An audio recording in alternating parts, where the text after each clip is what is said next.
That's something you encounter daily, and I think a lot of people aren't aware of. And they don't fully consciously acknowledge that it's there, but once you start seeing it, it doesn't stop. I understand coven. I mean, the old traditional one that everyone understood was a witch's coven, which is a lot more prevalent than what people would like to believe, I think, exists. But then you have, I think, as I understand it now, I might be wrong, but I think it's, I consider an occult group to be a coven. Occult as it can come under many, many names, but there's always like a mystery religion aspect to it. Now, I think I have come to face with many types, whether you want to call them Scottish Rite ones, bikey ones, Hare Krishna ones. There's so many. And I just see a coven as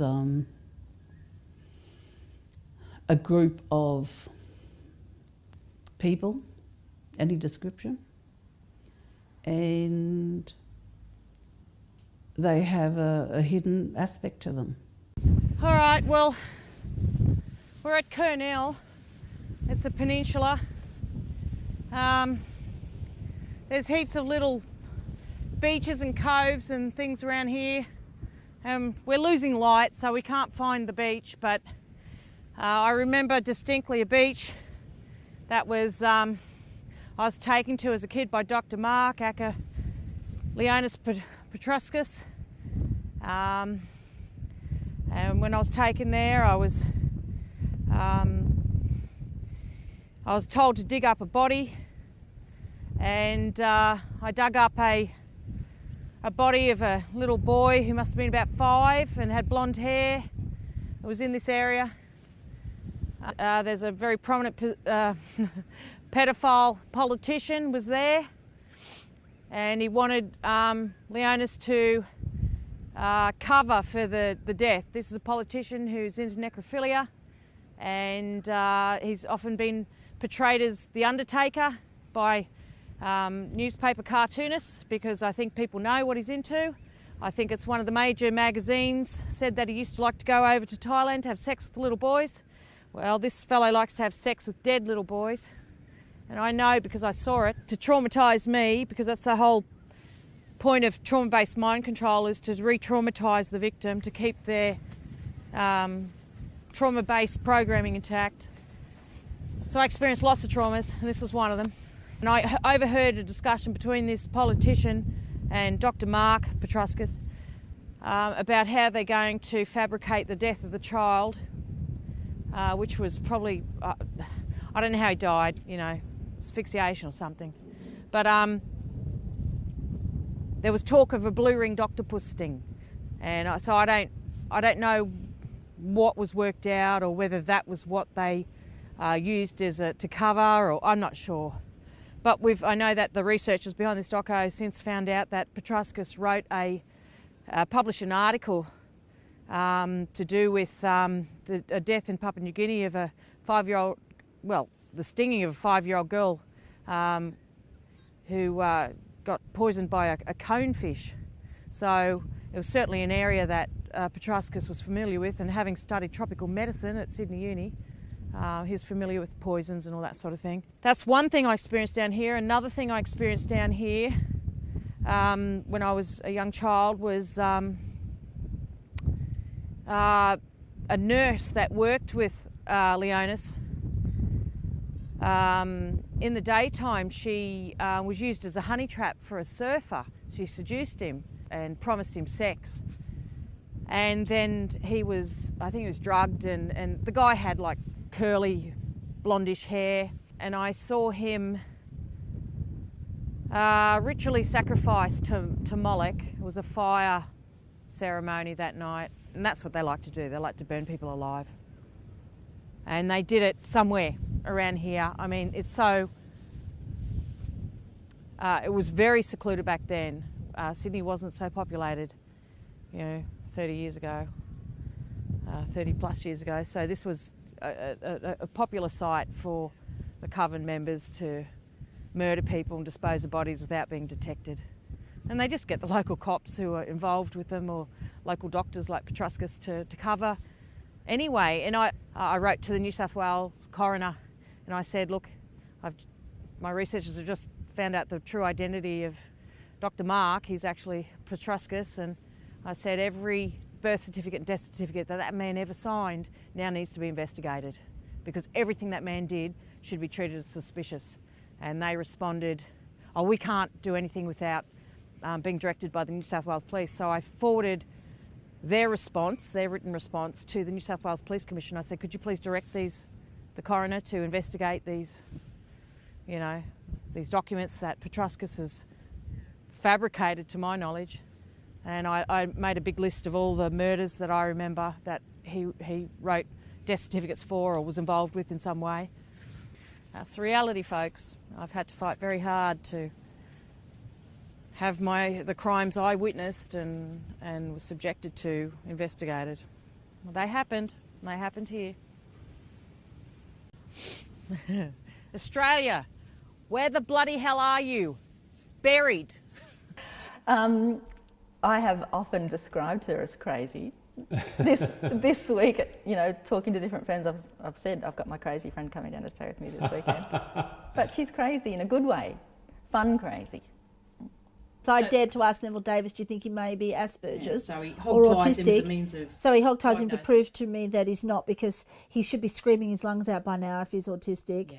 Because a normal autistic kid would be screaming their lungs out by now, and he thinks that this is a big joke and a big game. So we're in there in the dark, and it was very intimate, and it gave me an opportunity to talk about everything with him. It was a lovely experience, actually, and it's just one of the most privileged experiences of my life. Talking about all this deep and meaningful stuff, and this is a child who I only knew as my friend's son, like really.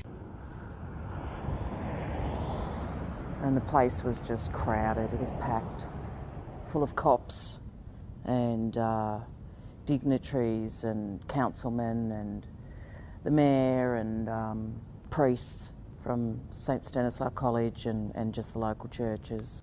So I'm up there and Mark says, you're up. So I come down here and everybody's watching me. These curtains were pulled back, and at the back of the stage was a huge banner, the ritual banner, and it was huge, big silk satin banner. There was an altar, a big altar erected in the middle here, and I was made to lie down on the altar, and Bruce Spence raped me on the altar. That was that part of the ritual. So I'm, 15, turning 16 at this time. And this was all happening during the time of the Bathurst City races, so the massive crowds here are disguised by the thousands and thousands of people and dignitaries and politicians that pour into Bathurst during the races. On stage are Bruce Spence, who's a crap actor. He's been in Dimboola and Mad Max. There's Richie Benaud, our Australian sporting legend who was captain of the Australian cricket team. He's dead now. There's John Avery, Police Commissioner, New South Wales Police Commissioner at the time, John Avery. There's Kim Beazley Senior. And then there's an obese red-headed woman who had long red hair. There was a microphone here like this sort of thing, and Beazley's the main one, but it alternated between Benaud and Beazley. But they had a real wry sort of manner about them, and they had a similar demeanour, and just mocking humanity. And so Beazley was up commentating, presiding over things. When they dragged onto stage, they dragged a heavily pregnant woman onto stage here, and she was screaming her head off. And I remember sitting over there thinking, oh my God, she's not drugged, she's not hypnotised. And this is it was horrendous. So there's adrenaline going through her system and adrenaline going through her body, and she's heavily, heavily pregnant and naked, and she had a brown bowler haircut. And she's one of what they call a breeder, and she's used just for breeding for these rituals and for child sex trafficking. And they drag her onto the stage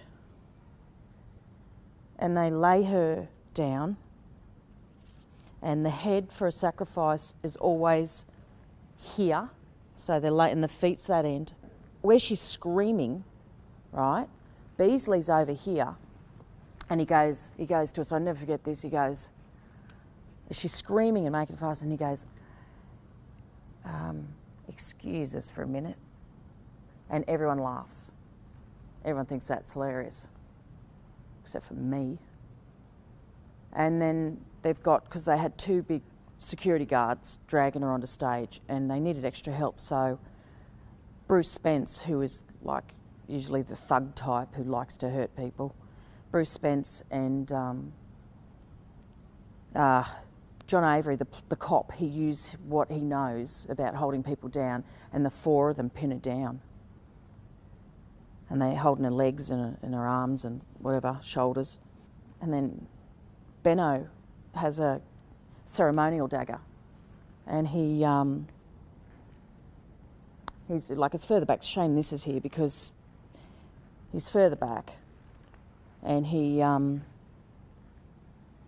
does his usual crap. You know, they worship their gods, you know, Baal, Lucifer, hail Satan, son of the morning, and all the other gods and goddesses, you know. And then he has this knife, and he slams it after he's done all his ritualistic sort of chanting and words and whatever, and people are chanting or whatever, and he slams this dagger, ceremonial dagger, 2 hands, into the woman's, I don't know, around about here where the bone ends, and he can get in, and he tears her open with the knife right down to the pelvic bone, and blood just pisses out everywhere. It's like a waterfall and just everything. And then they pull the baby out, and then there are people assisting, and they've got a gold platter, and they've got a chalice, and they collect the blood of the baby. They drain the baby's blood in the chalice, and then they chop the baby up and put it on the gold platter, and then they pass it around for Holy Communion. So it's the black mass, the real typical old-fashioned black mass that the Catholic mass is based on, right? The Catholic mass the Latin mass is a sanitised version of this. There's nothing Christian about Catholic mass. So that's all going on, and then the next thing I remember is they lined up, this stage was lined with children who must have been about maybe 8, 9, 10 years of age, that sort of thing. And they had them lined up like this on the stage. They went like this, they lined the children up. And the children were hypnotised. And the children came forward and they were like this. They were just like this.